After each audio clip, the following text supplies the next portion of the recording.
Bonds hits one high. Hits it deep. It is out of here. 7:56. Bonds stands alone. Now Booker with Tucker on him. Throws it up for 8. Shot blocked by Antetokounmpo. What a block from Giannis. 17 seconds from Game 7 for championship number 6. Jordan, open, Chicago with the lead. Minute remaining, and they're putting Curry in the pick and roll, trying to get him on Irving. Irving and Curry, one-on-one. Irving puts it up. It's good. Kyrie Irving from downtown. We're sending it in, Jerome. That's for damn sure. What's up, everybody? Welcome to the Taproom Sports Podcast. I am your host, Jordan. Stacks on stacks on stacks, lats. Here as always with my man, Mr. Big Ballin' Ben Larson. What's going on tonight, Ben? Let's go, y'all. Not much, man. Enjoying the weekend. Taking tomorrow off for the B-Day, so get an extra day in to just relax and recoup from a heavy night of drinking last night. So it's Ooh. yeah. Your birthday's today, isn't it? It's tomorrow. Oh, it is the 25th. That's right. It's a good thing it wasn't today, because I didn't get any happy birthday texts from Mr. Stacks on Stacks on Stacks Lats. So. Well, you know, I know your birthday because of incident that happened, so it's like stuck in my mind forever. And I knew it was either the 24th or 25th. Okay. But you're right; it definitely is the 25th because it is that day.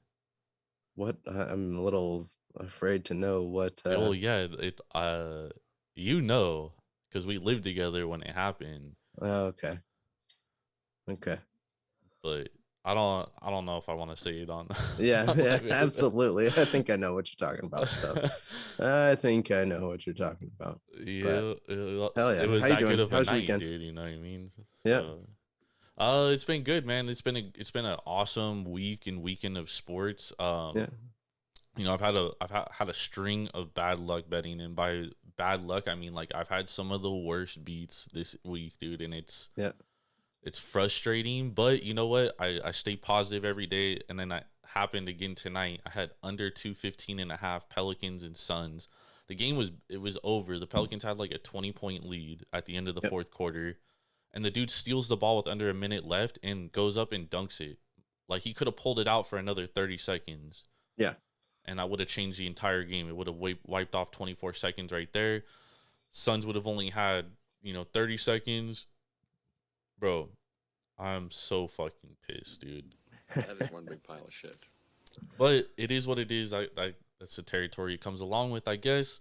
Mm-hmm. And that means we're gonna get on a heater, dude. That's all that means. You know what I mean? It's Absolutely. the ball bounces the other way sometimes. Yep. Everything always flattens out. So Yep. So other than that, man, it's been an awesome weekend. Excited to be here as always been. We got a dope show lined up. We got trivia with Raider Eddie coming up. We got to talk NBA playoffs. A lot going on in Major League Baseball, even though it's early in the season, that I definitely want to get to. And of course, I'm drinking some beautiful craft beer. looks like some orange juice over there.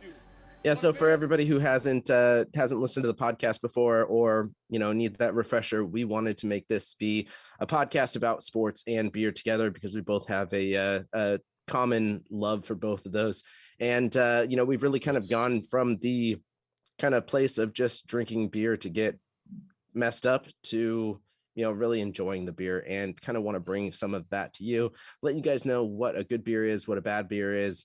And, have you try out some of these breweries if you have, the options to kind of drink these beers. And a lot of these beers are going to be from Tavour. So make sure to go to Tavour.com or download the Tavour app. Use promo code Taproom when signing up, and you'll get $10 off your first purchase of $25 or more.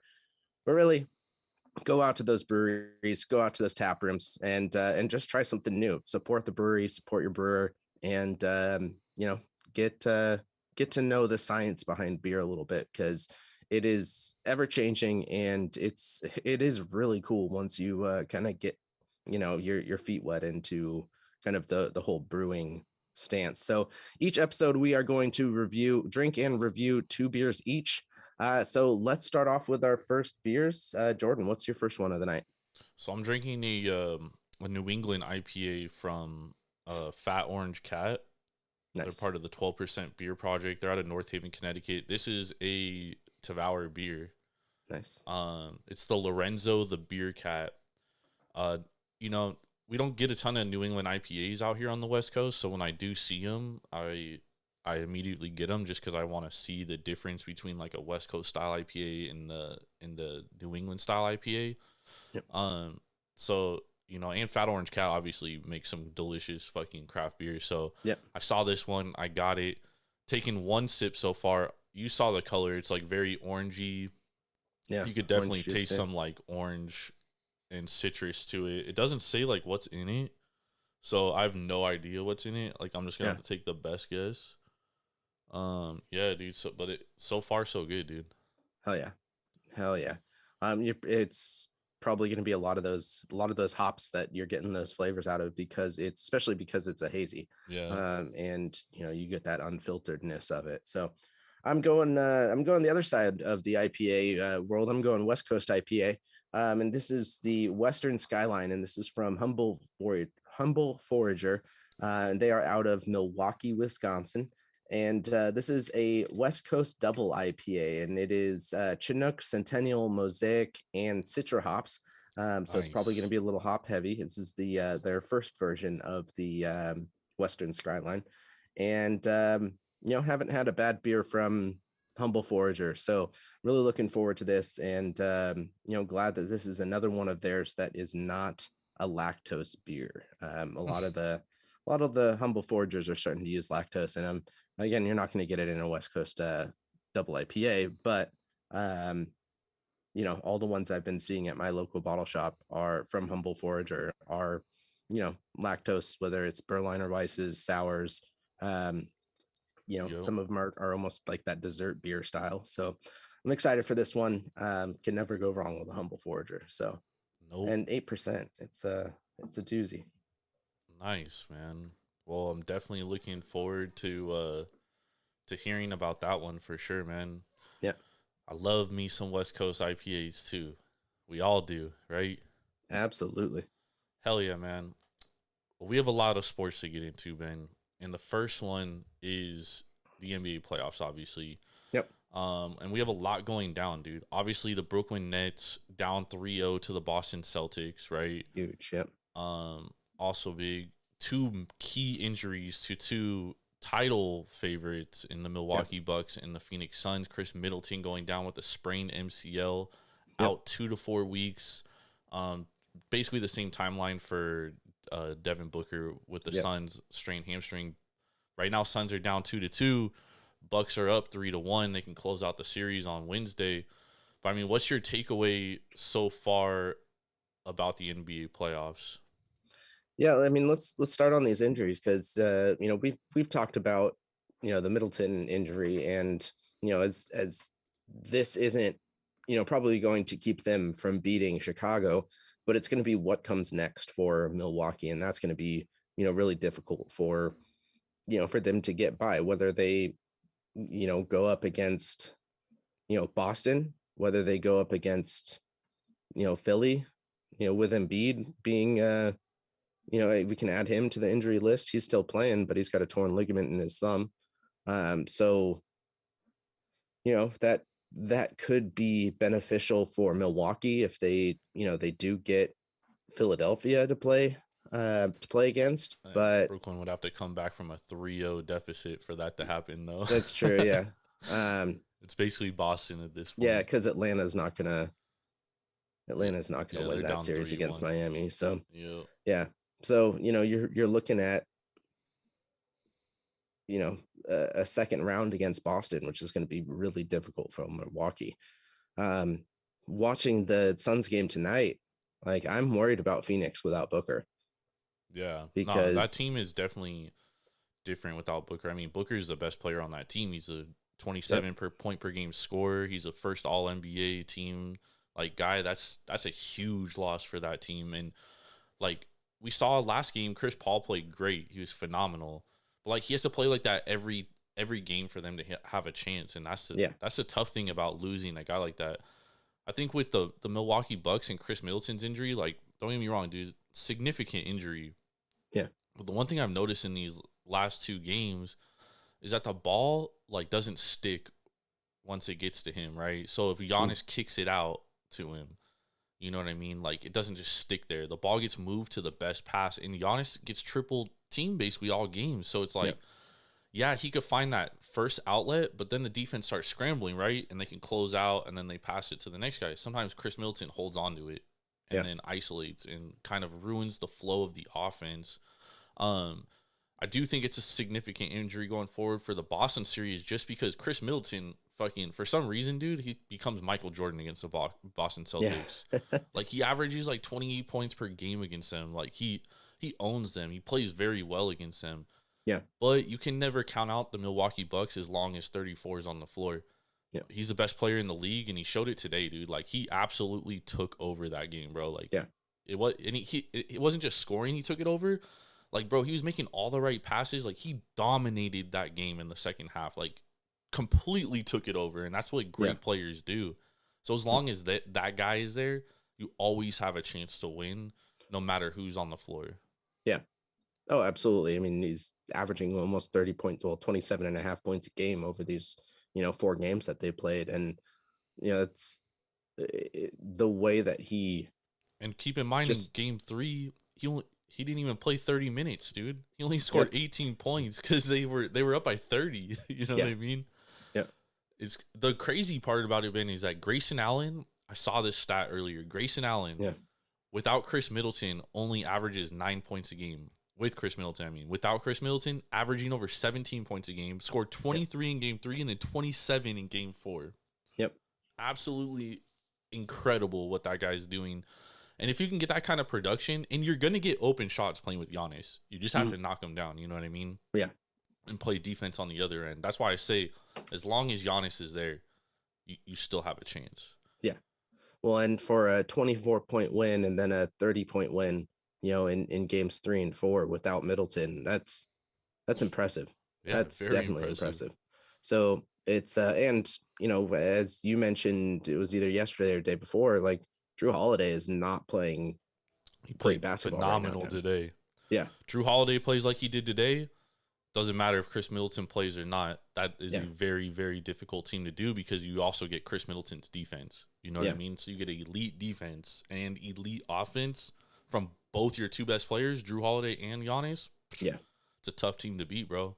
Yep. It's a very difficult team to beat. Absolutely. The crazy thing to me, though, is the Brooklyn Nets, dude. Like, yep. Just an absolute fucking disaster. Okay, I had Boston winning the series, but I did not think that the Nets were going to go out in a possible sweep scenario. Yep. Like, that's crazy to me. Well, and, the thing that gets me is that even at this point, it seems like the Nets have just given up. Yeah, it definitely felt like their fucking soul was taken from them last game for sure. Yeah.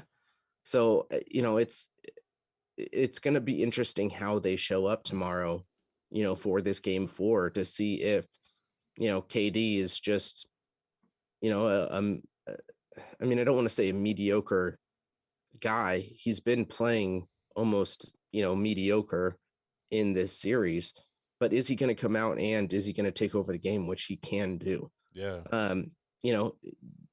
Are we going to see a great 1-2 punch with him and Kyrie? Hasn't happened yet. No, it hasn't.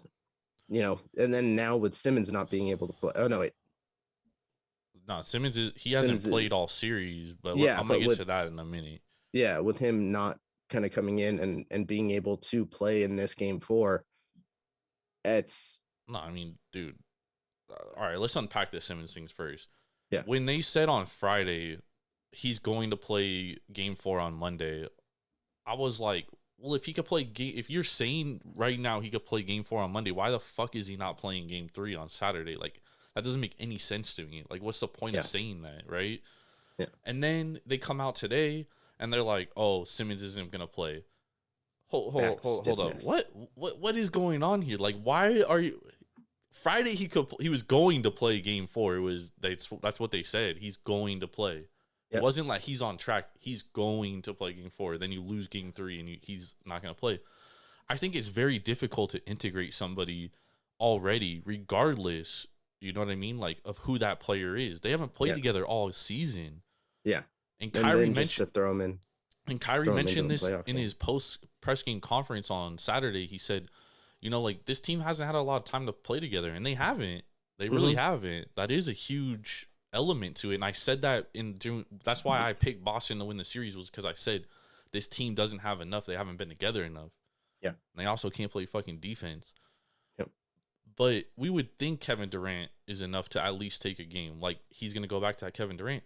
But it seems like all those 40-plus minute games he played this year are catching up to him, bro. Like, this is a guy who's 33 years old, who's coming off an Achilles injury. Plus, he had a sprained MCL this year, and he played over 40 minutes per game. Like, 40 minutes per game is unheard of now. Like, guys don't play that much.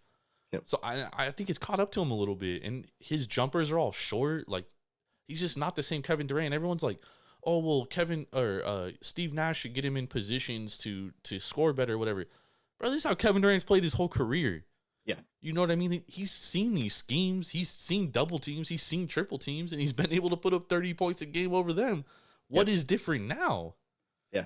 That's the only thing I could think of is, you know, either he's aging fast or, like, he's just a little worn down this year. Yeah. And both of those wouldn't surprise me with his injury history. You know, that he could be aging pretty fast. But he's 7 feet tall, and 7-footers never usually age gracefully, unless you're Kareem. Yeah. And, you know, there's no doubt that he's one of the greatest shooters in basketball. Ever. But he's not. He's just not playing like that right now. You know, only shooting 36.5% from the field. He's also making boneheaded mistakes, dude. Like, that he doesn't usually make. Yeah. I don't know. I don't know how to explain. Like, I can't explain it, dude. It's unexplainable. And, like, the best we can do is, like, take a guesstimation at what's going on. And that's why, like, all right, if they come out and lose Monday, which I do think they're gonna lose. I think they're gonna lose on Monday. You know, like, you get swept in the first round. Like, let's see how KD bounces back next year. But I mean, like, they can't go into next season with that same team, right? Yeah. But I mean, we're gonna find out next season, like, what's up with KD. Playing 82 games, dude, grinding out that long season and then still being fresh for the playoffs. I mean, that's a lot to ask for. Yeah. And playing 43 minutes a game on average. Yep. Like, that's a lot, dude. Yep. It's asking a lot of a guy. And he's 33, you said? 33 years old. Yeah. But, like, with it coming off an Achilles injury, because usually guys don't come back from Achilles injuries like the way he did. Yeah. You know what I mean? So it's like, I could very well be catching up to him. Yeah. Yeah. All right. Any other thoughts on the NBA playoffs? Your Golden State Warriors losing one game to Denver. I figured they were going to lose. Not too worried about it. They made a lot of stupid mistakes today. And, you know, Steph was his normal self, regular season self today. Which, you know, even though he still had 27 points, it was, you know, he just did not shoot the ball well.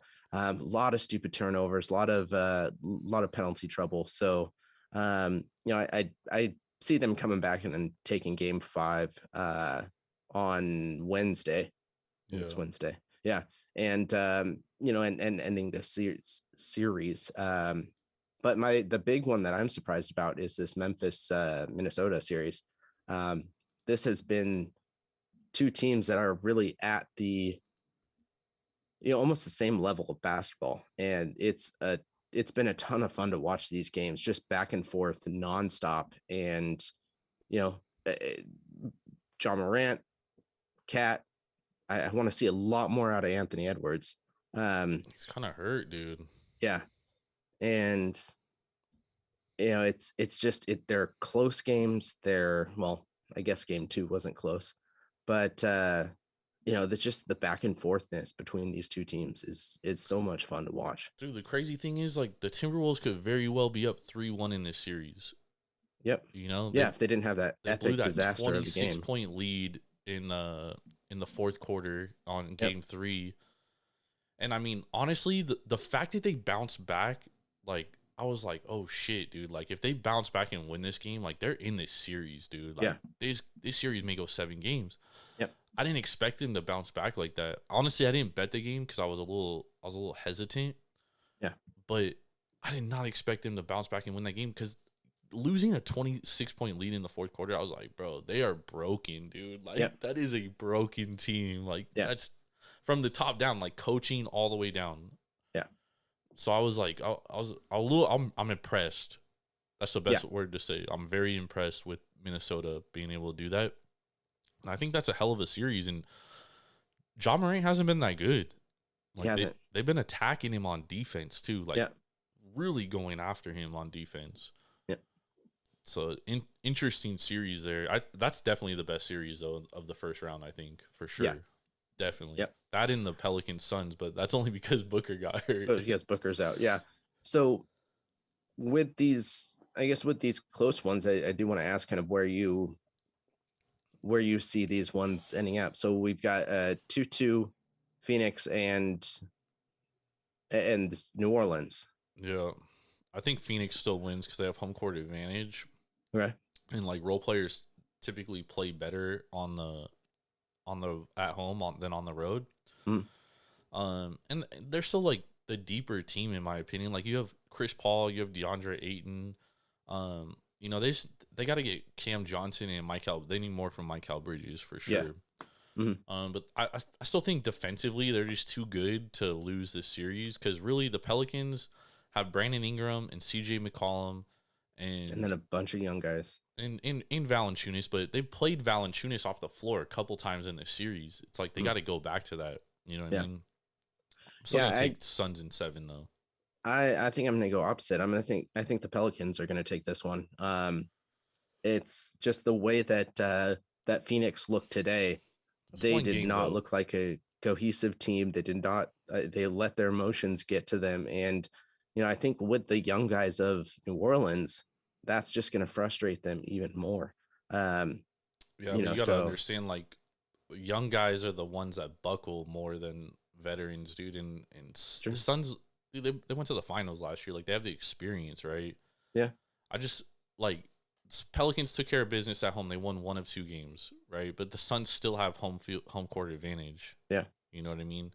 Yeah. So the Pelicans are going to have to steal another game on the road, and I just don't know if they're going to be able to do that. Yeah. All right, let's go to this Dallas-Utah series, 2-2. I mean, Dallas they're probably going to close up shop on Monday. Utah's just, I mean, they're awful, dude. I can't even believe they won on Saturday. I mean, this is a team that you don't have Luka Doncic and you lose 2 of the 3 games. I mean, come on, man. That's pathetic, bro. Yeah. And Donovan Mitchell, he has terrible fucking shot selection IQ, dude. Like, this guy takes the worst shots. And it seems like the Jazz are just a weird team to me, dude. Like, they don't play great defense on the perimeter. Gobert is great defensively, but he sucks on offense. So it's like a weird team. Mavs are closing that shit up. Yeah. So do you think Utah even gets another game? No. Or is this over in 6? It's over. Okay. So I think the Mavs are gonna win the next 2 games. Okay. I mean, Golden State, Denver. Do you think this goes further than 5? Nah. Golden State's gonna close this one out at home. They just have too much. The Nuggets are they just only have Jokic, dude. Yeah. Yeah, they rely on him and him only. Let's go with Memphis, Minnesota. This is a close one, man. I honestly think Minnesota's the better team. Mm-hmm. So I'm going to take Minnesota, especially because Ja Morant hasn't been playing well. But Ja Morant wakes up. Memphis is a great team. And I think they did figure something out playing Brandon Clark more. I mean, the fact they overcame that 26-point deficit is crazy. But, Cat in Game 4 basically took it over, and he's the best player in that series. So if he finally fucking has the testicular fortitude to say, hey, I'm the best player in this fucking arena right now, and I'm going to play like it, I mean, I think this series could be curtains. Okay. Miami, Atlanta. Oh, man, fucking Miami, dude. Yeah, They're I think that's done in 5. Though. So Tuesday it'll be over. Philly up 3-1 on Toronto. Man, if Scotty Barnes didn't get hurt and miss 2 games, I think the series would look a lot different.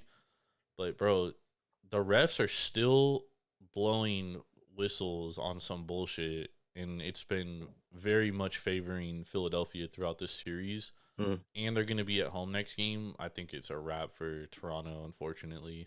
Yep. Milwaukee 3-1. We already kind of talked about this, but is this done in 5? It's absolutely done in 5. They're closing up shop.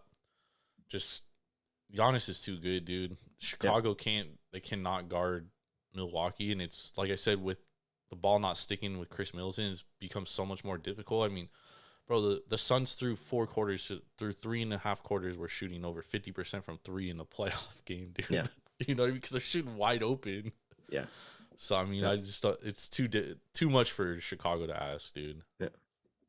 All right, and then last but not least, Boston 3-0 against the Nets. Does this go anywhere past 5, or is it done? I think it's done on Monday, dude. I think it's a wrap. I think you said it best, man. You said it looked like they gave up.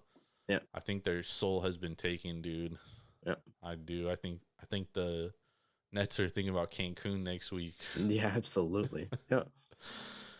All right, well, let's take a quick break. Or not, we're not going to take a break. We're going to actually bring Raider Eddie in here. We're going to do some trivia, this week's trivia, which we actually pre-recorded, obviously, because I'll be wearing a different hat. That's the magic of production, you know what I mean? But yeah, we're going to bring Raider Eddie here, do the trivia, and then we're going to hop back in here. We got to talk some Major League Baseball. We got a lot to talk about with Major League Baseball, especially the way the game is being played right now.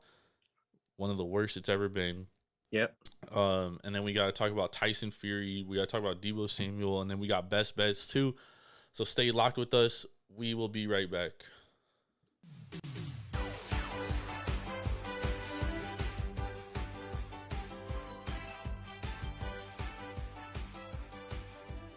Welcome to Taproom Sports Trivia. I'm your host, Jordan. Stacks on stacks on stacks, lads.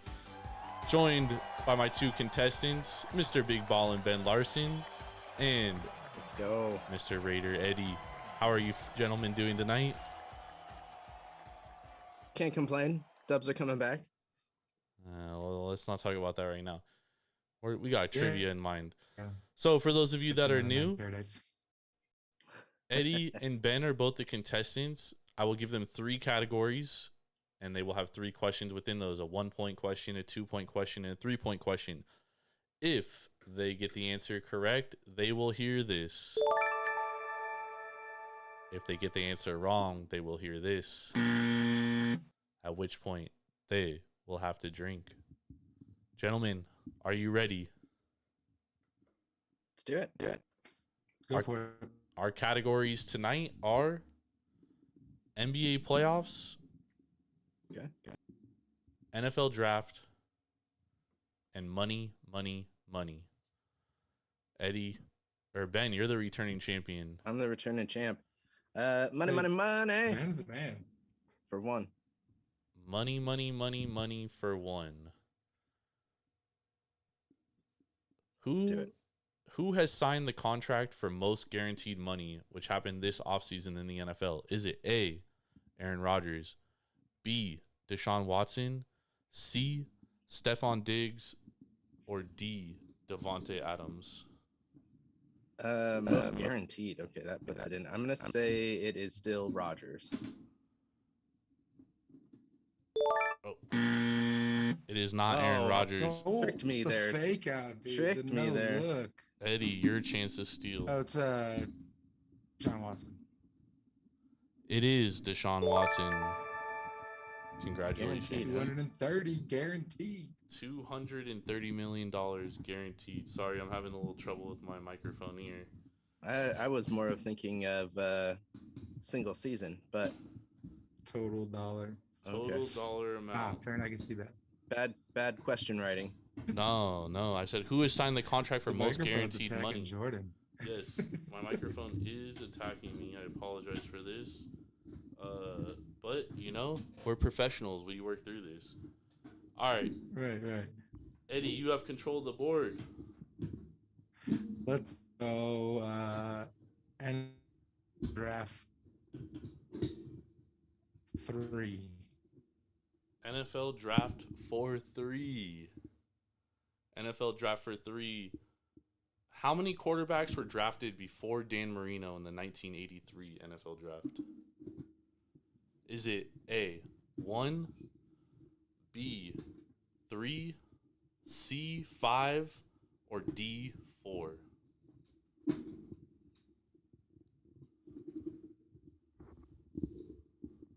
We go with D4. That is incorrect. Ben, your chance to steal. Since it was the odd man out, I'm gonna go C5. Ben, you have 3 points. Eddie, All right. you have 1 point. It is now control of your board, Nice. Ben. The answer is 5, and those 5 quarterbacks are John Elway, Jim Kelly, Tony Eason, Ken O'Brien, and Todd Blackledge out of Penn State. Ben, the board is yours. We're sticking with it. Money. We'll go big. We'll go 3. Money for 3. In 1995, this player was the highest paid player in the NFL, making $13.2 million. Who is it? Is it A, Steve Young, B, Brett Favre, C, Drew Bledsoe, or D, Jeff George?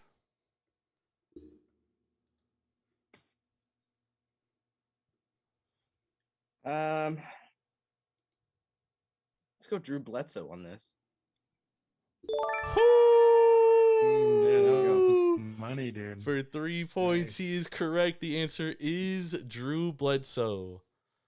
All right, Ben, 6 points. Eddie, 1 point. The board is yours. Let's kill money. Money for 2. 200. As of 2021, this athlete is the highest earning athlete ever, so accumulating their entire careers. Is it A, Tiger Woods, B, Cristiano Ronaldo, C, Lionel Messi, or D, Michael Jordan? Is this just contracts or is this like This is career earnings overall. A, Tiger Woods, B, Cristiano Ronaldo, C, Lionel Messi, or D, Michael Jordan? Again, this does not include like This includes everything. Everything that player makes. Sportswear, Michael Jordan. That is correct. Michael Jordan, $2.62 billion. Not far behind, though, Cristiano Ronaldo. Mm-hmm. All right, the board is still yours, Ben. You have 8 points. Eddie, you have 1 point. Eddie can still win. NBA for 1. It's almost a wrap. NBA for 1? Yep. All right, which NBA franchise has the most playoff wins? Is it A, the Boston Celtics, B, the LA Lakers, C, the San Antonio Spurs, or D, the Miami Heat? The Lakers. That is correct. The Lakers have the most playoff wins at I'm 400. glad you guys waited for me to do this fucking trivia. All right, Ben, you're up 9-1. The floor is still yours. NFL Draft 1. NFL Draft for 100. This player was drafted by the San Diego Chargers in 2004. Who is it? Is it Eli Manning? Is it Phillip Rivers? Is it Ben Roethlisberger? Or is it Tim Couch? What year? This was 2004. 2004. Tim Couch. Eddie, the floor is yours. This player was drafted by the San Diego Chargers in 2004. Is it A, Eli Manning, B, Phillip Rivers, C, Ben Roethlisberger, or D, Tim Couch? I mean, technically, Rivers is the answer. That is wrong.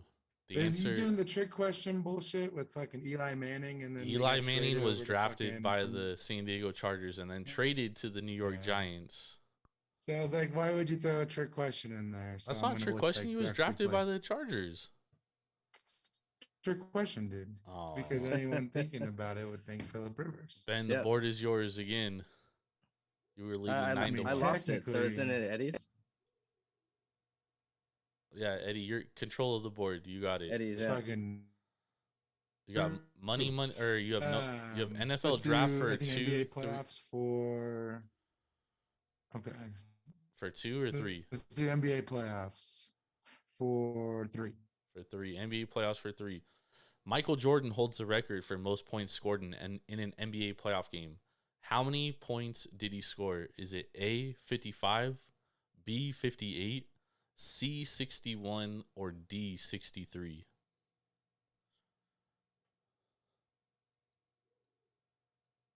Let's say.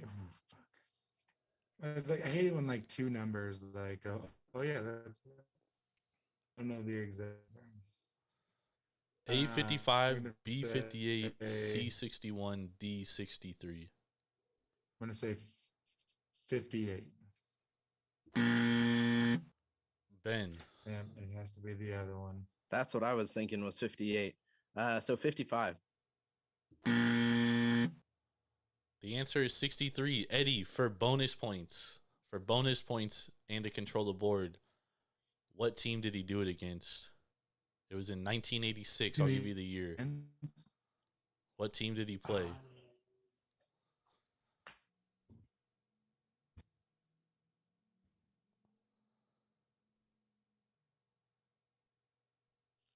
I need the dude. I don't know. I don't know, dude. Ben, you want to take a shot? I have no idea. The Pacers. The Boston Celtics. And that was the game where Larry Bird said Michael Jordan is Black Jesus. Was that 2 or was that 3? That was 3. So you have NBA playoffs for 2, and you have NFL draft for 2, and you have NFL draft, or you just have both NBA and NFL for 2. Yeah, let's go NBA for 2. NBA for 2. Which player holds the record for most points in NBA history? Is it A, Kareem Abdul-Jabbar, B, LeBron James, C, Michael Jordan, or D, Kobe Bryant? Is this just for playoffs or over everything? This is just playoffs. Oh, okay. Well, I'm going to go with LeBron. That is correct. LeBron James, 7,361 points scored in the playoffs in his career. Yeah. All right. And finish it off. Ben, that was 11-1. One question left. NFL for 200. Ben, you had an extreme run of luck, dude, taking some guesses. 2 in a row. You might as well play the fucking lottery at this point. But for two NFL draft, some of them. This player went undrafted and was elected into the NFL Hall of Fame. Who is it? Is it A, Ray Lewis, B, Kurt Warner, C, LaDainian Tomlinson, or D, Brian Urlacher? I think Warner was undrafted. Oh, that is correct. 13-1. Ben is the winner. Eddie's hosting trivia next week. Man, Ben, go buy a lottery ticket right now because that was some of the fucking most luck I've ever seen in my life. Congratulations. You are the winner of this week's Taproom Sports Trivia. For that, Eddie will drink an entire beer right now. I don't even have a beer, to be honest with you. Oh. Thank you for joining us on Taproom Sports Podcast Trivia. Victory drinks. We will be right back. Stay locked with us. Thank you. All right, we are back, and it is time to get into beer number 2. Actually, you know what? I'm going to stop that before we go into beer number 2 because I got to give a huge shout out, absolutely huge shout out to the San Jose Sharks. They scored the tying goal to tie it up 4-4 with 0.9 seconds left tonight, and then won in overtime to knock the Las Vegas Golden Knights out of the playoffs. It was a beautiful. Did they play the Knights tonight? They played the Knights tonight. Yep. And they it was knocked 3-4. them out? knocked him out. 0.9 seconds left. Timo Meyer scores to tie things up and then goal in overtime as well. So huge. That happened as we were recording, the first part of this podcast. So gotta love it. They were down 3-1 too. I was a little worried that it wasn't going to happen, but we had everybody on our backs tonight. All the different teams were tweeting out. Basically we've always been Sharks fans. Even the Dallas Stars, the LA Kings. They were all tweeting out to us tonight. What's that? The Stars are in now? I think there's still one more. Like the Stars could win or could get in. The Kings could get in. But there's still like one spot available to get. So, but it isn't going to be the Golden Knights. That makes me very happy. Yeah, that's a thing of beauty, baby. I mean, honestly, they like kind of controlled their own destiny for like the last week and a half, and they dropped some games they definitely should have won, dude. And then they kind of done that throughout the season too. So, cry me a river. Yep, exactly. Actually, no, I think all of after tonight, I'm looking at the standings right now. I think everybody is now in. Vancouver, I don't think can get in anymore. And so it's Dallas, Nashville, and LA as those final 3 spots. Whew. Man, Kings, a very young team, dude. Fuck them. Yeah. True. Very true. All right. It's time to get into beer number 2. Fan, don't get offended. I'm a Sharks fan, so it's friendly hate. Yep. It doesn't matter. The Knights are out. It's beautiful. Thing of beauty right there. But it's time for beer number 2. I'm kind of liking the Knights, dude, now that I live in Vegas. No. Well, I shouldn't say that I'm liking them. I just think that, like, the city, the town is, like, better when the Knights are good and in the playoffs and stuff. Yeah. So that shit sucks to see a little bit. Yeah. Cry me a river. All right, but time for beer number 2. It is time to get back into our beers of the night. We talked about our first initially, and now we are going to our second. I've got a big boy coming up. So, Jordan, what's beer number 2? Beer number 2 for me is the Leafy Greens Dabalicious IPA. And this says, savor the stank. Leafy Greens presents an increase by orders of magnitude in dabaliciousness. Certain hops, particularly CTZ, are known for their familiar pungent aroma. Scientific examination has proven that Humulus lupus is a member of the dude, that can't be true, dude. Cannabisaceae family, which may explain its dabalicious aromas and flavors. Ponder these branches of the family tree while enjoying this mellow IPA. So that's what they say. Yeah, no. So hops and marijuana are sister plants. So they come from the same genus. So, that's why you get those similar aromas. So this beer is zero weed aroma. Yeah. So for people who don't know, that's from Revision Brewing Company. Yes. Revision, and they are out of Reno, Nevada. Yes, they are out of Reno, Nevada. What percent? I don't know what the percentage is, but I did know that was a Revision and where they're from. 7.25. Okay. So a typical IPA. A little high for an IPA, but all right. So my second beer of the night is going to be King Elizabeth Barley Wine. This is from Torch and Crown Brewing. This was sent to me from the 92nd Beer Review guys. They work a lot with Torch and Crown. One of their good buddies is the head of marketing, I believe marketing, and so they do a lot of work with Torch and Crown. And this was sent over to me. It's got great can art, definitely is. This is their brewery cat, and they put his face on. They put a barley wine in a can? I've never seen that. 12 ounces because it's 11.4%. So I'm glad that this is not a majorly big, milliliter or ounce beer, but at 11.4, it's going to be very, very big. So looking forward to it. I do love my barley wines. Ben's already fucked up.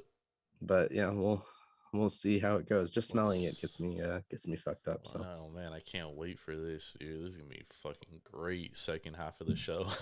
Let's go. Let's go, y'all.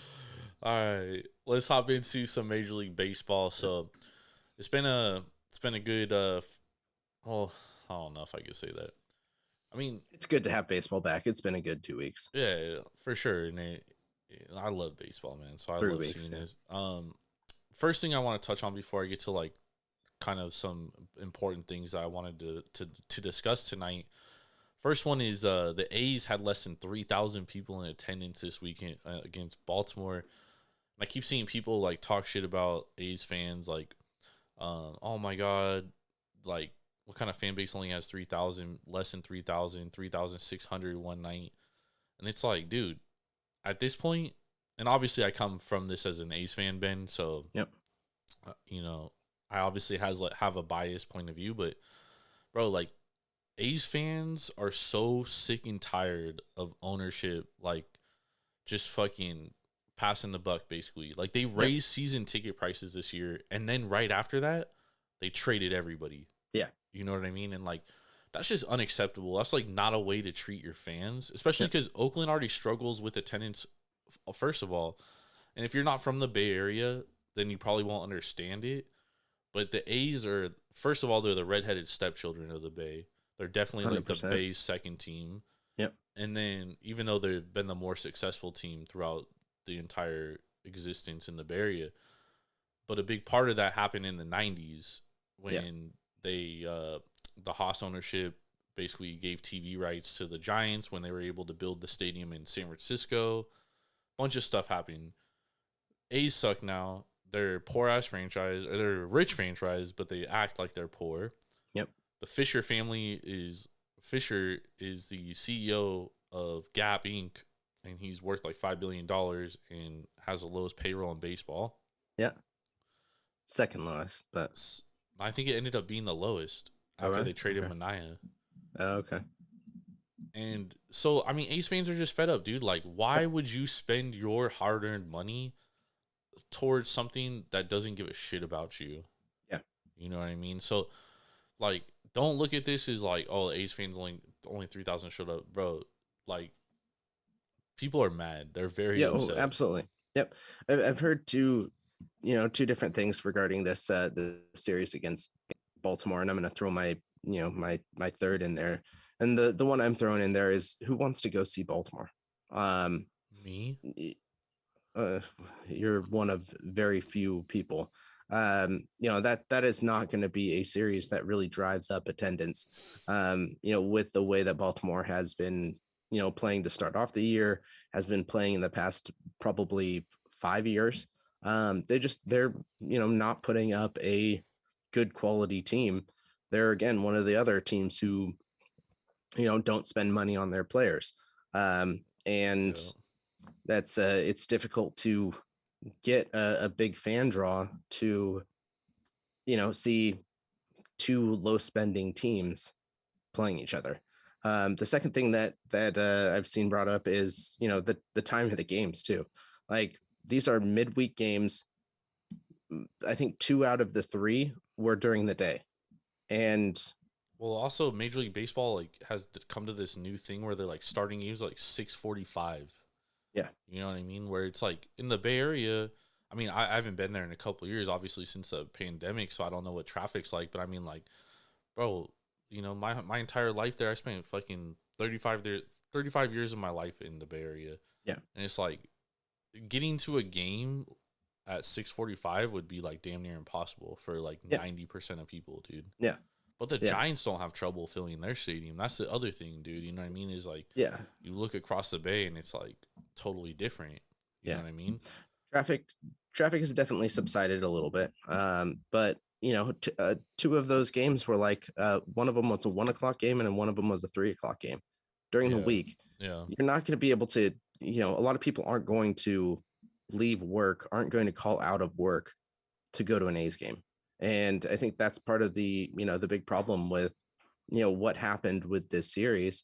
And then I completely agree with you for kind of that third point of, fans are pissed off. They're boycotting, and they're, not wanting to go to these games when they can just as easily watch it and not spend a shit ton of money at the ballpark, Yep. not spend a lot of money on tickets when they're not getting anything in return. Yep.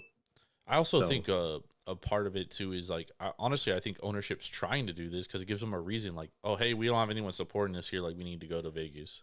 Yeah. You know what I mean? So like they already have an agenda, and I don't blame them, dude. Like, that's what I'm saying is like, I would love for them to stay in Oakland. I grew up an Oakland A's fan, like Oakland A's fan, the city of Oakland, the A's. And yes, I do reside in Las Vegas now, and it just so happens the A's want to move here. So obviously, I'm a little more stoked about it, right? Yeah. But at the same time, it's like I understand why the A's would want to move here too, because they've always been the second favorite team of the Bay. Yeah. Like, why do you want to be anywhere where you're second, dude? Nobody wants to do that. Yeah. Yeah. So It's rough. It definitely is rough. I still think they're gonna, they're still gonna get some things done in Oakland to, get that stadium built. Which keeps them there for what, 20 more years? I mean, 25, 30 at least. Yeah. I mean, if you get a nice stadium by Jack London Square and by the waterfront, I mean, that's different. The potential is there to make a great, beautiful ballpark and to bring a lot of, but you're still the second energy favorite to team Oakland. of the Bay Area. That's true. They still wouldn't, but and most people have this most people have this biased opinion of Oakland already. Like, they think Oakland is one way because of what they see on TV and stuff. Yep. Like, there was a national radio guy like that was talking about Oakland, and he was like, oh, 33,000 people showed up. Like, why would anyone want to go to Oakland anyways? It's like, that's spoken from somebody that you can tell has never been to Oakland, California. Like, Oakland's a beautiful fucking city, dude. Yeah. It's just the problem with the A's location right now is that it's obviously not near anything.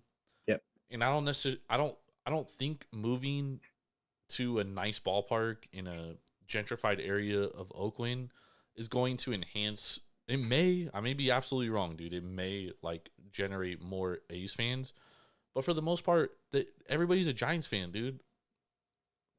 You know what I mean? Like, there's like 1/10 of the people I know are A's fans, dude. And I grew up in but the we're Bay. also, where we grew up is Giants territory. That's the commercials we see. That's it's A's territory too. The A's games are viewed there too. Well, they're viewed there, yes, but the zoning rights of San Jose are for the Giants. It used to be Oakland's. Well, but not anymore. And it's been a long time since it used to be Oakland. So it did. And when they did have those rights, the Oakland A's were the best team in baseball. Yeah. Like they did. They went to 3 straight World Series in the 80s and 90s. Yep. Best team in baseball, baby. But how things have changed. It has, dude. It has. And it's been a long ass time. And that's what I'm saying is like the Giants, like, why would you want to stay there and be team number 2, dude? That's all I'm saying. Like, I don't blame the A's owners, and I also don't blame the fans. You know what I mean? Yep. All right, but we got to talk about what's going on with baseball, man. Because on Friday, I texted you, and I was like, holy shit, dude. 9 out of the 9 games that have been played today hit the under. And there was 3 games left, and 2 of them were for sure going to hit the under. Yep. One of them actually ended up going over. But out of the day, 12-2 on unders, dude. Yeah. Just crazy. So I did some digging because I was like, dude, this is crazy. And then I did some more digging. And this season, teams are hitting 230, which is the lowest in the history of baseball, Major League Baseball. The lowest, dude. Like, I'm talking since the fucking 80s when they used sticks and little ass mitts, dude. Like, it's crazy. Less than 0.89 home runs per game, which is the second worst in the last 30 years. Yep. 3.94 runs per game, which is the worst since 1972, dude. Yeah. Like, what's your thoughts on what's going on with baseball? Like, why do you think this is? What do you think is the reason for these low home runs? The low home runs. I shouldn't say just home runs, but I'm talking runs, like batting average. and I think we kind of squashed things last year with the whole sticky situation. So, I don't think that's as much. We're not seeing the rotation movement as we did last year, with pitching. But I do think pitching in general has increased over the years, and pitchers For have sure. definitely gotten better. For More sure. junk has been able to kind of push through. But why is it so much this year that we've got 2 teams batting under 200. We've got 5 teams batting under 210. Bro, it's nasty. The league average is 230, bro. Yeah, you've got all but 5 teams batting under 250. It just it does not make any sense to me, and I can't put my finger on what's causing this. I have a theory. I think part of it is definitely the shift. And I thought we were doing away with the shift, but we still have. Not this year. They said next season. Yeah. I think that's big. The home runs, I think a lot of ballparks are definitely changing as well, pushing their fences back. Well, here's the thing with the home runs. Making them. This was taller. reported by Jeff Passan. I don't know. I think it's Passan. Yeah. Jeff Passan from ESPN. He said that every team is now using humidors for their balls, storing their balls, which has caused it to at least, like, on the same type of hit balls, we're seeing it 5% less. Yeah. So, like, we're seeing balls hit at 110 velocity out, and they're still dying at the warning track. You know what I mean? Like, I think that is a big thing. But I also agree with you, dude. I think a big part of the average is that, like, the shift takes away, like, a lot. And people are always like, oh, well, they should just bunt. Like, dude, a bunt's just as good as a walk. And these guys walk a lot, too. You know what I mean? Like, their on base percentage like over 300 and shit. Yeah. So, like, maybe, like, we're just looking, like, it's just that day and age in baseball where, like, you're obviously not going to hit as for average as much. Yeah. But, like, your on-base percentage should mean just as much, you know what I mean? Plus, we're also seeing dudes throw, like, 100 regularly, bro. Like, this is crazy. With movement, it's not just 100. It's, like, 97-mile-an-hour sinker balls, dude. Like, that's tough to hit. And that's why these guys are throwing less and less. Like, that's why you're seeing starters go 4 innings, 5 innings max, you know what I mean? Because they're throwing so fucking hard. Yeah, absolutely. Well, and to be honest, I think this new rule of, the pitcher getting their signs, in their hats, definitely changes the game of baseball. Signs and shit. Yeah. Well, not necessarily just stealing signs, but like a runner at second base can't, well, I guess steal the sign, but can't look in, give his, and that's part of what I don't like about this. That aspect of the whole sign stealing, I think, was part of baseball. Was part of baseball. Yeah. As someone, if you can get a runner to second, that should be an advantage for you. Of, when it's a, fastball coming in, he's got both of his hands on his knees. When it's a curveball coming in, he's got, one arm, Ben, I honestly, you're the first person that's mentioned this, and I think you're fucking 100%. That's the biggest difference from last year to this year is the pitch calm. Yep. You might have just solved this entire thing, dude. Like I like the pitch calm because it definitely speeds up the game. We're not waiting on pitchers anymore. We're waiting on batters. It's hard enough to get on base, and now you're taking that away from a base runner. And I think that was definitely an art of base running, was helping your batter out. Yeah. And So hold on, what's your thoughts on the automated strike zone then?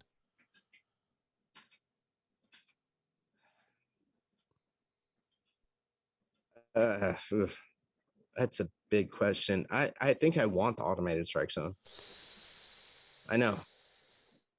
I'm so sick of to be honest, I'm sick of one umpire. Yeah, but I mean, like, you look at umpire, like, accuracy rate, dude. Like, dude, they get like 90% of the calls right. Like, even the worst ones, dude. Yeah. And it's and there's this video online of a AAA team that's using the automated strike zone, and the ball's like way outside, dude, and they called a strike. And it's still getting called, huh? There's still error. There's always gonna be error. Plus, it also takes away the catcher's job of framing, because like, you know, a lot of the time if a catcher's lined up outside low, right, Ben, and he throws a strike, but he throws a strike high and up, but it's still a strike, they'll call it a ball because that was not the intention of the totally pitch. missed the fucking where it was supposed to go. Yeah. And I think that takes a lot away from it, because right. Like, it takes away the catcher's job of framing a pitch, you know what I mean? Yeah. Yeah. Yeah, that's very true. It's very true. I didn't necessarily think about that aspect of it. I'm more of thinking about, you know, when Angel Hernandez is behind the plate and there's a ball that's 4 inches outside and it Did you see that one tonight? Oh my God, it was so bad. You see him the other day, he was stretching during pitchers warming up. It was a change in pitcher, bases loaded, 1 out, and he's out there behind second base, and he's laying on his back, stretching his back out. I mean, he's old as fuck, dude. He is old as fuck, but like, come on, at least do it in between innings. Do it, bro. Like, you're obviously Hernandez, focused on the game there, piece of shit. Angel Hernandez. Well, that brings us up to another great thing: these unwritten rules, which your Giants keep getting. Everyone's upset about them over all these unwritten rules. What's your thoughts on the unwritten rules? I mean, we've talked about this. It's a new style of baseball. It's a new generation of baseball. So a lot of these unwritten rules, I'm not necessarily, I think are, you know, just more of ways for people to get pissed off. You know, bunting when you're up in the, you know, up by 5 runs. I mean, it was game 8 of the season. Like, you're still trying to get things down. You're still trying to, you know, work on not only mechanics that, like, you and still got to win the game, dude. You know what I mean? And like, if you let up, sometimes you lose, bro. You know, one bad inning can easily score 5 runs. Yep. Like, and whole thing's, you know, then the whole ball game's over, or not over, but changed. That's what I'm saying. And you want to shift too, like, I mean, dude. Yeah. Well, like, what do you want me to do? Like, I'm not just gonna strike out on purpose. Like, the fuck. I think that shit's all. Like, that's the shit that's stupid to me. Is like, bro, just be better. You know what I mean? Like, period. Don't get mad at me for trying to win. Yeah, that's part of the problem with shifting, is that you do leave that whole other half of the field open. So if it's like 9-1 in the 9th inning, dude, then I get it. I get being upset about that. But if it's like 9-1 in the 7th inning, like, bro, I still gotta get 21 more outs. You know what I mean? Or 9 more outs. I'm sorry, I gotta get 9 more outs. Yeah, I a lot of it, I think, is just that older half of baseball. I don't even think it's half of baseball anymore. It's like the older quarter of baseball, and you know, the ones that are trying to hold on to the history of baseball, even though the game has changed so much over the years, and it doesn't make baseball fun, especially when, you know, your average batting, you know, is 230. Get people on the bases, get people running. It doesn't matter how. I do have to say, I did think it was a little cheap for the bunt to try to end the perfect game, but they ended up getting him out, so it didn't matter. But like, because you don't want to give a perfect game, though. Yeah, exactly. It's baseball, and you know, you have to look at it from both sides, not just the team who's winning or the team who's losing. Exactly. Hey, before we get into our top 5 teams of the week, Miguel Cabrera, 3,000 hits. Huge. Do you think anybody gets to 3,000 hits this generation? I mean, yeah, we're not done and over with it. No, we're not. I don't know if anybody is close, but Votto's like the closest with it. He's like coming up towards the end of his career. Yeah. And he got a nice TikTok career coming up after, so he still ways though, right? He's got a couple like 200 hits. look it up real quick. This is when we need a producer. Hey, Bobby, can you look up how many hits Joey Votto needs to hit 3,000? Well, we can continue talking, but we're gonna look up Joey Votto. Oh, Joey Votto's well away. He's at 2,035. But I think he's the closest active player to it. Huh. Yeah, I mean, dude, it might be a long while before we see it. Honestly, Vlad Guerrero Jr. might be the next dude to do it. Yeah. Wouldn't surprise me. Would not surprise me. Jose Altuve, I would say he's pretty close too, but he's coming Nobody up, likes him. He's coming up towards the end of his career too. Everybody will be rooting against him. He'll have an asterisk on his. He's still a good baseball player, man. That's true. I know. He's just a piece of shit. All right, let's hop into our top 5 teams of the week, Ben. Last week you had Giants number 1, Dodgers number 2, Mets number 3, White Sox number 4, Blue Jays number 5. I definitely know the White Sox are dropping out. So what's your top 5 look like this week? Yeah, so this week we're gonna start with 4 and 5 really could have gone in my eyes to 5 different teams here. Could have gone to Colorado, St. Louis, Toronto, Seattle, and the Yankees. But we're gonna go number 5. We're gonna go with Seattle. 8-2 in their last 10 off to a great last 10 games after a slow start of going 2-4. They swept Kansas City, which isn't hard right now. They won 2-1 against Texas, which isn't too hard right now. But they do have a plus 18 run differential. So just because of their hot streak, I am going to go with Seattle at number 5. They are 10-6 on the season. Number 4, we're going to go with another 10-6 team, and that's going to be the Toronto Blue Jays. They were 4-2 this last week with series wins over Boston and Houston. I think this, I gave them 4 because out of those other, 4 teams that I mentioned earlier, they had the toughest schedule before this kind of set. And other than their 6-1 win against Boston, every game ended within a 1-run game. So they're keeping games close and losing close, which in my eyes is commendable. That it is a fun and entertaining game that they're playing right now. Number 3 is going to go to the Giants, 11-5. They have a plus 18 run differential against the Nationals in their sweep this week. They absolutely destroyed the Nationals, and those Nationals are not looking pretty, which kind of surprises me. They did lose a series to the Mets, but those games were pretty close. Bullpen worries me, but really that's one relief pitcher away, and you got 2 starting pitchers hurt now too. But we've got time to kind of sort that out, so it'll be interesting to see kind of where the pitching goes from that in that aspect, and we'll hope that that's not too bad. Who's the second starting pitcher? That's Alex Cobb and DeScalfini. Oh, what happened to Cobb?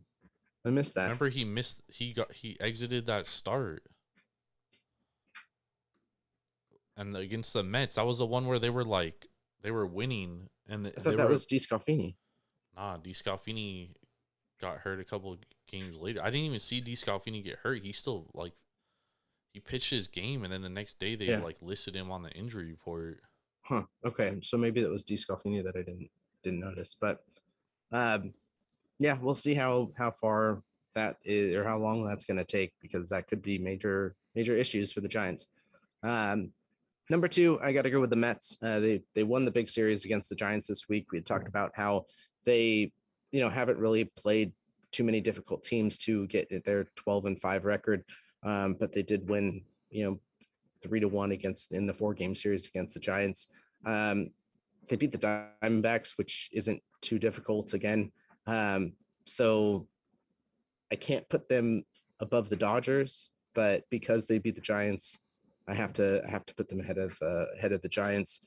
They have had the easiest series, though. They played the Nationals, the Phillies, and the Diamondbacks twice, other than the Giants. So I'm a little weary at the Mets, but right now 12-5 record, they got to be number 2 there. And number 1 is going to be the Dodgers, 4-2 this last week. Huge wins against the Braves and the Padres. plus 16 differential, plus 44 overall in their 15 games. And to be 8-2, you know, in their last 10, it's pretty good. Yep.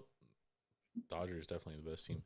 Last week I had Dodgers number 1, Giants number 2, Mets number 3, White Sox number 4, Blue Jays number 5. This week I'm gonna start with honorable mention. I got 3 teams: Twins, Yankees, Rockies. I think are all on the cusp of breaking the top 5. Number 5, I got the Blue Jays. They're 10-6. They swept the Red Sox and then took 2 of 3 versus Houston. Still the third worst average with runners in scoring position at 160. And they're statistically not great at anything. They're kind of middle of the pack. So I don't think that their way of playing baseball is sustainable. I think it's going to catch up to them at some point. So they got to get things going. They got to be good at something at some point. Yeah. Number 4, I'm going to the Giants, 11-5. Top 5 in ERA and runs scored. So I'm going to keep them right there. But not overly impressed with who they've beaten. Plus, like I said, they have 2 pitchers on the 2 starters on the injured list, or DL, whatever you want to call it. So just not comfortable with them going forward. Number 3, I have the Mariners. They're 10-6. Not a tough schedule, like you mentioned, Ben. But they're top 5 in ERA and they're top 5 in runs scored. I do think that they're gonna have to prove. I think they're gonna have to prove it though a little bit. Yeah. You need to switch 3 and 4 because right now, I think they're both. Giants have had the harder schedule, and they're still top. I mean, your argument is for top 5 ERA and run scores, and both of them are in top 5. They are, the Giants but have had a harder schedule. But the Giants, look at who they beat, and they beat the Padres are the best team they beat. The Marlins are under 500. The Washington Nationals suck. Who else did they beat? They lost a series to the Mets. Cleveland.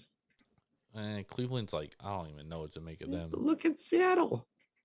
Yeah, I mean, that's the thing is, like, Seattle hasn't, like, but Seattle's in first place, so I'm going to take them. All right now.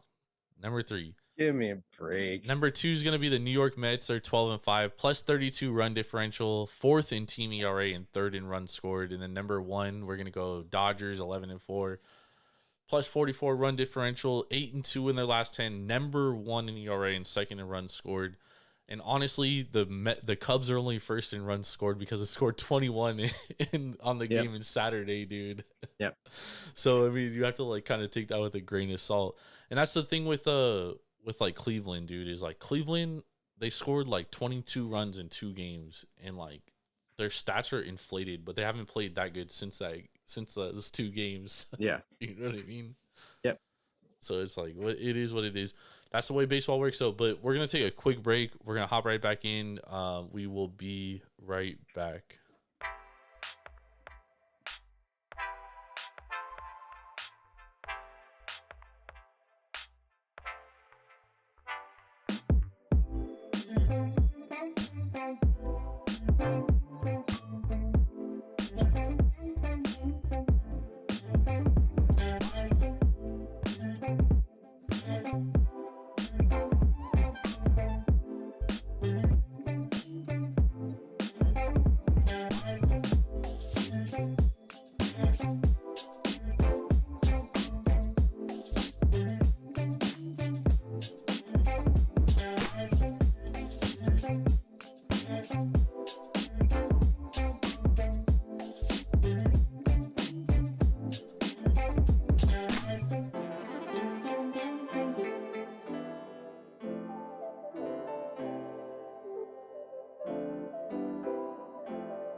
All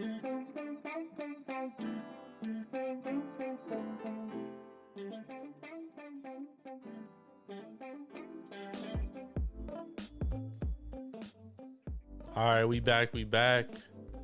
Sorry about that. Nature calls. Nature called. I had to take a quick breather, but here we are. We back. All right, Ben. Before we get to our best bets of the week, dude, there's a couple things I wanted to touch on, and one of them is the DEEBO Samuel trade rumors. So, yeah. And then last night there's like this video that circulated of the clubs, DEEBO Samuel, at the club, and I don't know, man. Like, what's your thoughts, dude? You're the Niner fan, bro. To be honest, I think he's gone. I think he's made his decision, and he will not be a 49er coming back. And I get it, but also I don't get it at the same time. I think the Niners have a lot to offer him, just with the way that they play their football game. But I also kind of, at least from my thoughts of why he wants to get out of San Francisco, I kind of understand where he's coming from. Part of it being in the Bay Area where everything is so damn expensive. The California taxes are incredible. This fucking guy, dude, he's making millions. Oh, absolutely. But he's not making as much as he'd be making if he was playing elsewhere. So, I think that money has to, is a huge factor of that.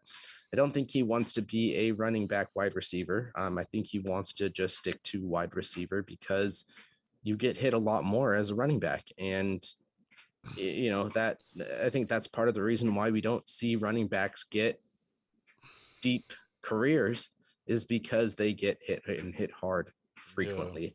And I don't think that's his necessarily style of play. And, at the other time he wants big money and he's not making big money right now. The Niners don't have the money to give him that super deal that he wants.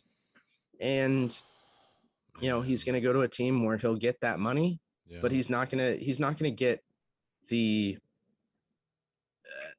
big plays. He's not going to get the quality plays like he is in San Francisco because of the offensive line that San Francisco has, because of the play calling that San Francisco utilizes him for.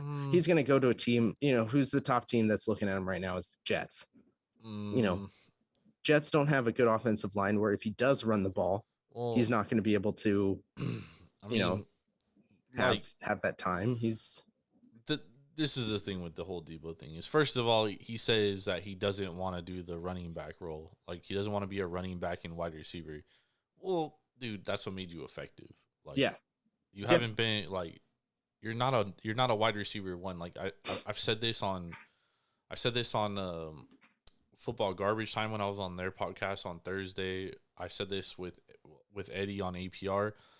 I said the thing that makes DEEBO good is that he's a running back and wide receiver, and this is before the thing came out with that he only wanted to be a wide receiver.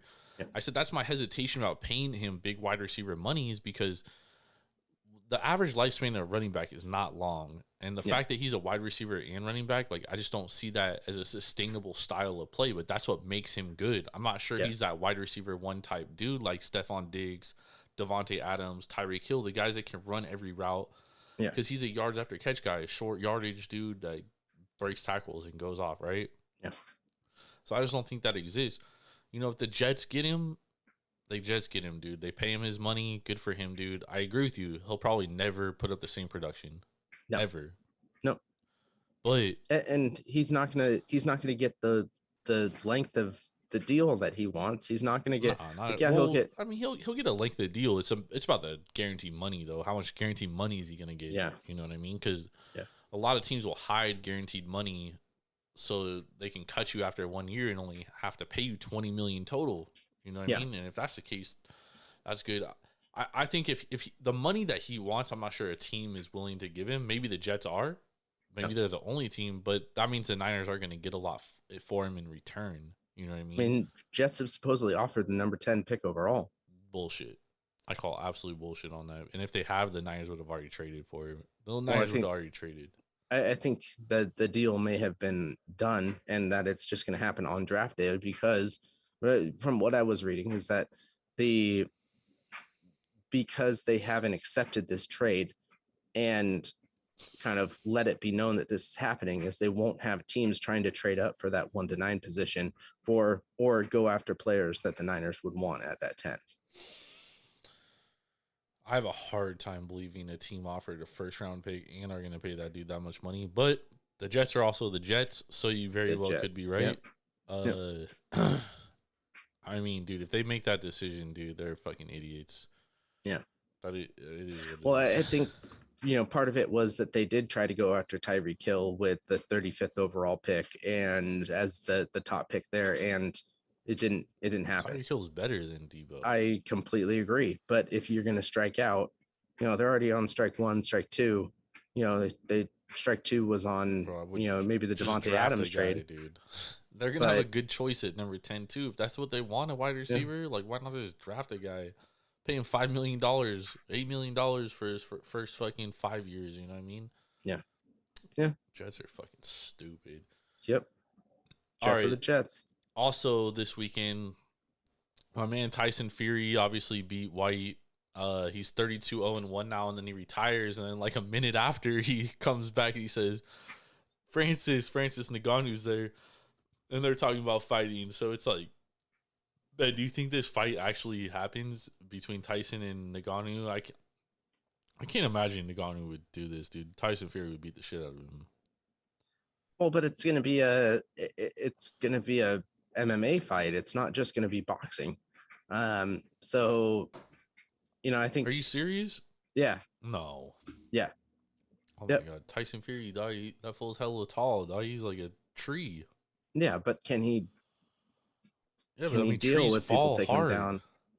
What's that? Trees fall hard. Oh, absolutely. Trees fall hard. And, when you're on the ground, can you fight that? No, you can't, dude. I think it's harder to train for MMA. Well, I think it's vice versa. I just think they're two different, completely different styles of fighting. But yeah, I'd take the UFC fighter in the UFC match. I would take the boxer in the boxing match. Yep. I mean, but let's be real. I don't want to see that match. I want to see his brother. I want to see Tommy Fury beat the absolute living shit out of Jake Paul. That's the fight I want to see with a Fury brother. I don't think it'll ever happen, dude. I know. I don't. I think there's a lot of talk going right now, though. I think a lot of talk going. I think Paul fucking paid for that dude to fucking back out of the fight, to be honest. Yeah, probably. Well, he had a broken rib. I mean, that was known. All right, I guess. Yep. All right, man. It's that time of the night for our best bets of the week. Last week, you went 2-2. You had Carolina Hurricanes -1.5 at -130. They were a W. And then you had the A's -1.5 at +115. That was also a W. What's your 2 best bets this week? So my first best bet, I'm going to go with basketball. We're going to be looking at some playoff overs. We're going to go with the Golden State Warriors and Denver Nuggets. And right now the over under is sitting at 225.5, and we are going to go over.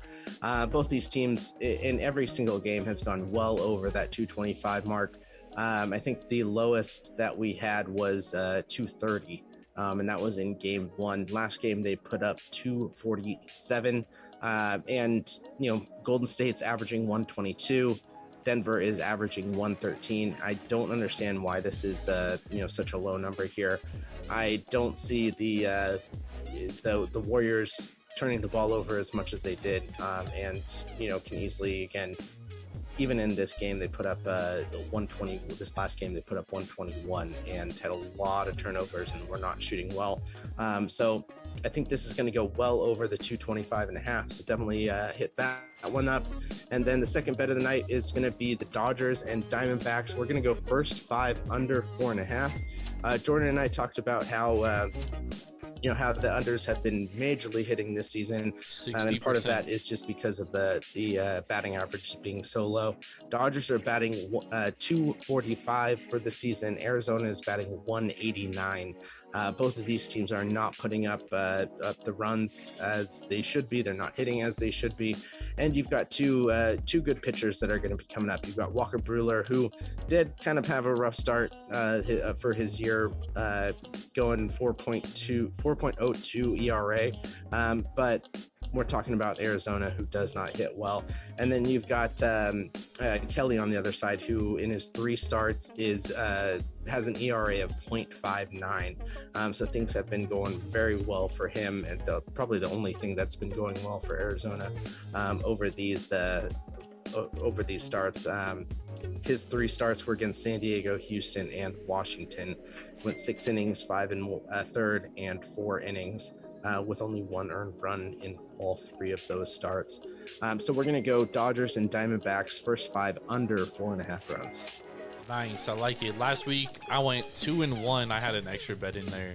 I had under 218 Toronto Philly. That was a W. I had Denver Nuggets +7. That was an L. And I had under 11 runs Colorado and Philadelphia. That was a W.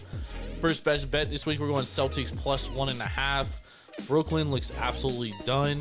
Their soul has been taken. I want to believe that KD will save the day, but I just haven't seen anything that makes me believe that in this series. I think this is a sweet, man. Give me Celtics +1.5. And then I'm going to take Blue Jays money line. Eovaldi has a 4.5 ERA on the road this year. He's also not typically good in his career on the road. Blue Jays are 4-2 at home this season. Winners of 5 of their last 6. They don't cover the run line very often, -1.5. So give me money line Blue Jays, which is still great value. You can catch it at -120, -130, depending on the book. So give me Blue Jays money line. Let's go. Let's get these W's, and let's make some fucking money and get on the hot streak, baby. I mean, our best bets have been on an incredible hot streak. We've been, we've lost a single bet these last 2 weeks, and the week before we were 4-0. So. Yeah, I think it's been 4 weeks. We've only lost like 1 or 2 games. Yeah. So great bets coming in for this. Let's go another 4-0 this week. Yes. I definitely, with our 4 bets, I definitely see that happening. Yes. But it's time to get back to beer. I had 2 great beers. I'm hoping you had beers that were just as comparable in the greatness coming in. Yep. So let's start off with yours. What do you think of your beers? The Fat Orange Cat. That was that New England style IPA. That was one of the better New England IPAs I've actually ever had, to be honest. Oh yeah. Not that I'm not a fan of New England IPAs. I just prefer West Coast IPAs because they're more hoppy usually. But this was a good one, dude. Like, it was flavorful. Definitely had like a lot of citrus to it. But it was an IPA I could drink and enjoy, and like, it was a good one, man. Fat Orange Cat comes through again. So give me a 4.25 out of 5 with that one. Okay. And then my second beer, the Revision, what was it called? It was the Leafy Greens. Yep. Not a ton of like weed flavors and stuff to make it like a cannabis type beer. I get the marketing point of it, but it was still a good IPA, man. I would definitely drink it again. So I'm also going to give it a 4.25. Revision, obviously, that's what they specialize in, is like IPAs and shit like that. So it was good, man. The hop profile was nice. I don't know. I just feel like, no offense to breweries, but I feel like their marketing jobs on beers now is a lot better than like the flavors beers itself. Out. Yeah. Not necessarily the beers suck, dude. It's just like, the way they market beers, like the stories they tell, and that's all part of it. You know what I mean? Like, that's a beautiful part about art, and beer is art. Yep. Yeah. Well, and I think part of it is a little tough for Revision is they have a lot of beers that they go through. They rotate a lot of beers. So they have to have that marketing aspect of it. And that's some what are going to like hit really well. Breweries Some aren't. Is like always trying to experiment and do something new, dude. You know what I mean? Like, that's what I love about craft beer. Yeah. It really isn't. It's an art. It's a science, dude. It's all about like that's why sorry, I don't mean to go off on a tangent a little bit, but do it. you know, some breweries, they stick with their same beers over and over and over again. It's like, okay, I like those beers. There's some of them that I would drink over and over and over again. Cool, keep brewing those. But like, come out with something, do something else too. Yeah, keep me interested. Exactly. As a consumer, you can only drink a type of beer so much. Yeah. Or a single beer. Yeah. But I mean, like, you could drink a single type. You could drink a Pilsner, but like, all right, then make another Pilsner that has a different flavor. Yeah. Or you brew it a little different, or just a different type of strain. You know what I mean? Like, yeah. I feel you. Definitely feel you on that. All right. So I had two excellent beers tonight. I had the first was the Humble Forager Western Skyline. This was the West Coast Double IPA coming in at 8%. This was great all around. It had great legs, and when I'm talking about legs, I'm talking about would you drink it every night? It was definitely be something that I drink every night. But when I'm talking about great legs, you can see every sip that you take is going to leave a new foam line as you're drinking the beer. Wow. So that when I talk about great legs, that's what I'm talking about with this beer. It was crisp. It had a great mouthfeel, great aroma, great aftertaste. It had Chinook, Chinook, Centennial, Mosaic, and Citra hops, but it wasn't something that was overly hoppy. And that's something that I definitely look for in a good beer, especially with a double IPA. Sometimes they just get overly hoppy. This didn't taste like an 8%er, which is dangerous. Definitely dangerous on this. But I'm gonna give this one a 4.75 out of 5. It was a beer that I would get again. It was I would love to drink this on the regular. And when it's at 8, you only have to drink one and you're feeling something. So definitely a good beer, definitely one I would go back to, over and over again. The King Elizabeth, the barley wine from Torch and Crown out of New York. This was a wonderful barley wine. I'm giving this one a 4.75 out of 5 as well. This is a beer that,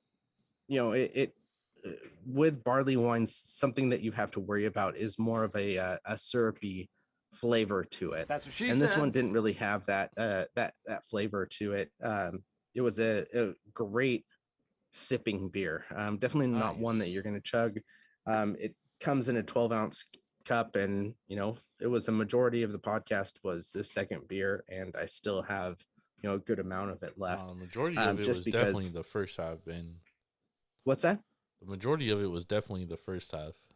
We talked baseball. I'm just fucking with you. I just wanted to, but I just wanted to freak you out.